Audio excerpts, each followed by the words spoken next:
समय समय पर इस मांग को दोहराने का काम किया, उठाने का काम किया।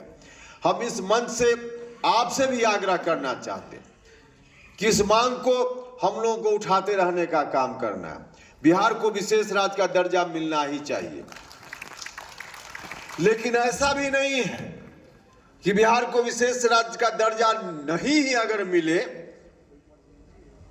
तो बिहार आगे नहीं बढ़ पाएगा, नौजवानों को रोजगार नहीं मिल पाएगा। ऐसा भी सच नहीं है। अगर बुद्धि विवेक से काम लिया जाए, इच्छा शक्ति संकल्प शक्ति से मजबूत लोगों की सरकार हो बिहार में, तो बिहार बिना विशेष राज्य का दर्जा प्राप्त किए हुए भी आगे बढ़ सकता है। मैं एक छोटा उदाहरण आपको देता हूं। लोगों को, नौजवान लोग हमारे यहां के अधिकांश नौजवान डिग्री लेकर नौकरी की ओर घूमते रहते हैं।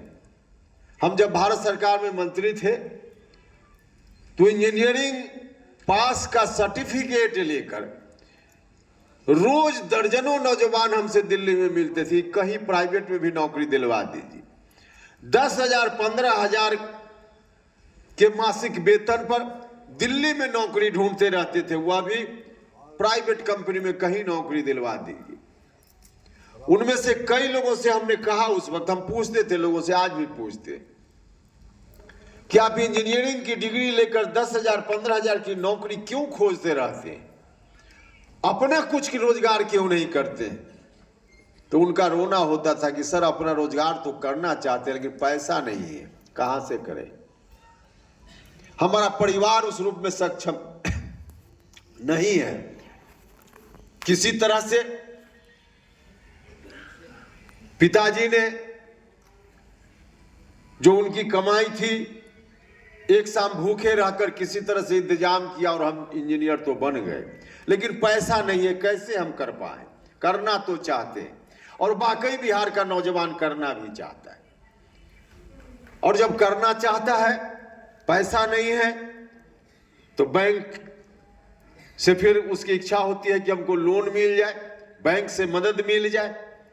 दूसरे राज्यों में वहां के बैंक नौजवानों को रोजगार के लिए मदद वहां के बैंक करते हैं, लेकिन बिहार में नौजवानों को, किसी को अगर बैंक से लोन लेना हो, अगर लोन मिल जाए तो वह धंधा कर सकता है, और जब धंधा करेगा तो खुद नौकरी क्यों खोजेगा? नौकरी खोजने वाले की जगह नौकरी देने वाला वह बन सकता है बिहार के नौजवानों में यह मेरिट। दूसरे राज्यों में जो वहां का विकास हो रहा है, उसमें बिहार के नौजवानों का कितना बड़ा योगदान है बिहार के नौजवानों में यह मेरिट, प्रतिभा बिहार में भी इस्तेमाल करे तो हो सकता है, धंधा अपना कर सकता है, लेकिन कैसे करे? वाकई उसके सामने कठिनाई।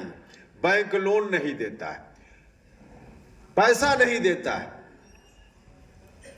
भाइयों और मित्रों, बिहार के लोग जितना बैंक में पैसा जमा करते हैं, बैंक से जो बिहार का नौजवान लोन मांगने जाता है, ऋण मांगने जाता है,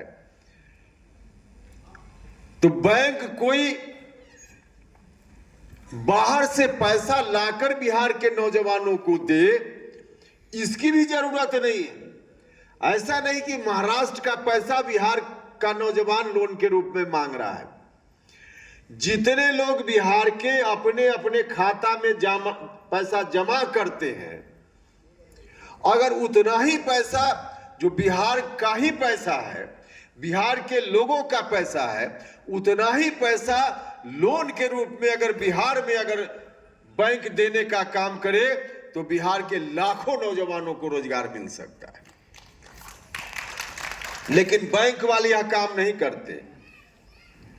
बिहार का पैसा, बिहार के लोग जो बैंक में जमा करते हैं, यहां का पैसा दूसरे राज्यों में ले जाकर, और बैंक वाले लोग वहां के लोगों को धंधा करने के लिए और काम के लिए लोन देते हैं। और यह हम सिर्फ बातों में नहीं बोल रहे, तथ्यों के आधार पर बोल रहे हैं। जो आंकड़ा है सरकारी आंकड़ा है, उसके आधार पर सिर्फ 1 साल का उदाहरण मैं आपको देना चाहता हूं। हर साल बैंक में जितना पैसा बिहार के लोग जमा करते हैं, उसका आंकड़ा निकलता है कि किस साल किस राज्य के लोगों ने कितना अपना पैसा बैंक में जमा किया। उसके आधार पे हम 2022 पिछले साल का ही आंकड़ा है, उसके पहले का भी, लेकिन बताएंगे तो वक्त लगेगा। सिर्फ 1 साल का आंकड़ा देखिए, 2022 जो बीता हुआ वर्ष है, उसमें बिहार के लोगों ने बैंक में अपना पैसा जमा किया 4,42,417 करोड़ रुपया। 4,42,417 करोड़ रुपया। इसी साल में अब देख लीजिए किस तरह से बेईमानी होती है। इसी साल में आंध्रा में, जो एक विकसित राज्य है, वहां के लोगों ने बैंक में बिहार के लोगों ने जितना जमा किया उससे कम राशि वहां के लोगों ने बैंक में जमा किया। बिहार में जमा किया लोगों ने 4,42,000 करोड़ रुपया और आंध्रा के लोगों ने जमा किया 3,85,881 रुपया। मतलब आंध्रा में कम जमा हुआ, बिहार में ज्यादा जमा हुआ। अब लोन देख लीजिए कि आंध्रा में कितना वहां के बैंक ने दिया और बिहार के बैंक ने कितना लोन दिया। हमने जमा किया 4,42,417 करोड़ और लोन के रूप में बैंक ने दिया बिहार में 1,95,592 करोड़। मतलब जितना जमा किया उसका सिर्फ 44%। अगर 1 करोड़ जमा हुआ तो सिर्फ 44 लाख रुपया लोन के रूप में बिहार के बैंकों ने देने का काम किया। जमा किया 1 करोड़, दिया 44 लाख। अब आंध्रा की स्थिति देख लीजिए। आंध्रा में जमा किया वहां के लोगों ने 3,85,881 करोड़ और वहां कर्ज कितना मिला 5,50,560 करोड़। मतलब जितना जमा किया उससे लगभग 1.5 गुना 142.67% वहां के बैंकों ने वहां के लोगों को कर्ज दिया। तो जमा हुआ 1 करोड़ और दिया वहां 1,42 लाख। ये 42 लाख रुपया आया कहां से? उनके यहां तो जमा हुआ था 1 करोड़, दिया 1,42,000। ये 42,000 आया कहां से? उनके यहां तो जमा हुआ था 1 करोड़। तो पैसा वहां जो लोगों को ऋण मिला, बिहार के लोगों ने जो जमा किया, यहां के लोगों को ऋण कम दिया और यही पैसा आंध्रा चला गया। आंध्रा के लोगों को, नौजवानों को रोजगार के लिए वहां के बैंकों ने लोन दे दिया, लेकिन बिहार में जितना जमा हुआ उतना पैसा भी बिहार के नौजवानों को नहीं मिला। नहीं मिला। भाई और मित्रों, बेईमानी है कि नहीं बेईमानी है? यह अन्याय है कि नहीं अन्याय? और यह अन्याय क्यों है? राज्य सरकार में बैठे हुए लोगों की इच्छा शक्ति नहीं ठीक है। इसके चलते अगर ठीक से उद्योग चलाने का वातावरण यहां बना होता, ठीक से सरकार की पॉलिसी यहां बनी हुई होती, लॉ एंड ऑर्डर का सिचुएशन अगर ठीक होता, तो बैंक के लोगों को भी भरोसा होता कि यहां का नौजवान लेगा ऋण, धंधा करेगा तो कमाई होगी, पैसा लौटा देगा। लेकिन बैंक वालों को भी ठीक से यहां भरोसा नहीं है कि यहां का नौजवान करेगा तो पैसा फिर किस रूप में लौट पाएगा। तो बैंक की एक तो बेईमानी है और राज्य सरकार उनको भरोसा दिलाने में भी कामयाब नहीं हो पा रही। कैसे हो पाएगी? जो लॉ एंड ऑर्डर का सिचुएशन है, उसमें कोई भी व्यक्ति बाहर का आके भी यहां पूंजी निवेश करना चाहे तो नहीं कर सकता, क्योंकि जो स्थिति है पिछले कुछ दिनों से लॉ एंड ऑर्डर की जो स्थिति है सब लोग देख रहे हैं। कोई वातावरण नहीं है। उद्योग धंधा चलाने के लिए अगर कोई बाहर से आवे यहां तो 50 जगह ऑफिस दौड़ते दौड़ते वह भी थक जाएगा, लेकिन नहीं हो पाएगा। दूसरे राज्य में कोई चला जाता है, सिंगल विंडो सिस्टम वहां होता है। सिंगल विंडो सिस्टम मतलब कहीं एक जगह आवेदन करे कोई उद्योग चलाने वाला तो बिजली के कनेक्शन का आवेदन भी वहीं पर, वहां पानी के कनेक्शन का भी आवेदन वहीं पर, और जो भी जरूरत हो उसके लिए एक जगह आवेदन कीजिए, वहीं से सब सॉल्यूशन। बिहार में उस तरह का इंतजाम नहीं है, वातावरण नहीं है, इसके चलते यहाँ उद्योग धंधा नहीं पनप पा रहा है। पैसा का अभाव नहीं है, पैसा की कमी नहीं है। अगर इच्छा शक्ति मजबूत वाली सरकार हो जाए तो पैसा है हमारे पास, इस पैसा का इस्तेमाल करके बिहार के नौजवानों को रोजगार भी दिया जा सकता है, बिहार आगे बढ़ भी सकता है, बढ़ भी सकता है, लेकिन नहीं हो पा रहा। और इतना ही नहीं, पैसा का दुरुपयोग कैसे हो रहा है। जनता की गाढ़ी कमाई का जो पैसा है, जिस पैसा को बिहार की जनता देती है, सरकार उनको कहती है कि पैसा दीजिए आप टैक्स के रूप में, हम सड़क बनाएंगे, हम आपके यहाँ बिजली लाएंगे, हम सिंचाई का इंतजाम करेंगे। तो सरकार का यह आश्वासन होता है, फिर जनता टैक्स के रूप में पैसा देती है कि लीजिए आप इससे सड़क बनाइए, बिजली बनाइए और चीज भी बनाइए। तो टैक्स जनता देती है। जो पैसा कमाने वाले लोग हैं, इनकम टैक्स के नाम पर भी पैसा कमाता है कोई और, जनता पैसा कमाती है और सरकार के खजाना में देती है।